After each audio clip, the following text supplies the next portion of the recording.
কাজল স্মৃতি স্কুল ফুটবলে জয়ের ধারা অব্যাহত। ত্রিপুরা স্পোর্টস স্কুলের বড় ব্যবধানে জয়লাভ করে কোয়ার্টার ফাইনালে পৌঁছে গেল দল।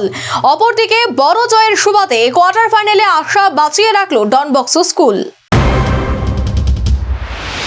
একদিন বন্ধ থাকার পর পুনরায় গোল বৃষ্টি পরিলক্ষিত হলো কাজল স্মৃতি অনূর্ধ্ব 14 স্কুল ফুটবলে।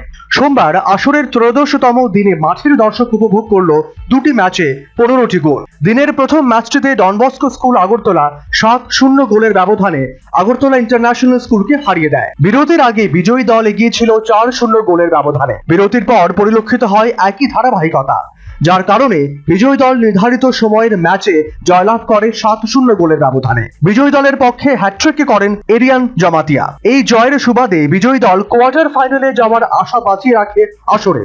দলের পক্ষে হ্যাটট্রিক করেন এরিয়ান দেববর্মা।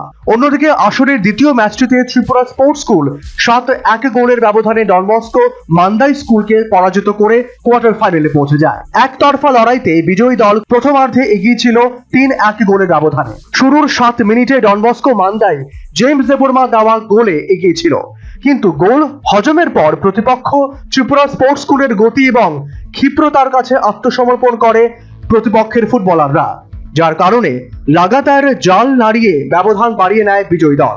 বিজয়ী দলের পক্ষে শান জামাতিয়া ম্যাচটিতে হ্যাটট্রিক করলেই বিজয়ী দল নির্ধারিত সময়ে ম্যাচ শেষ করে 7-1 গোলের ব্যবধানে, যার কারণে আসরের সেরা দল হিসেবে কোয়ার্টার ফাইনাল নিশ্চিত করে ত্রিপুরা স্পোর্টস স্কুল। উভয় দলের এই ম্যাচকে ঘিরে স্কুল পড়ুয়া ফুটবলারদের মধ্যে ছিল ব্যাপক উৎসাহ। Bureau report, news vanguard.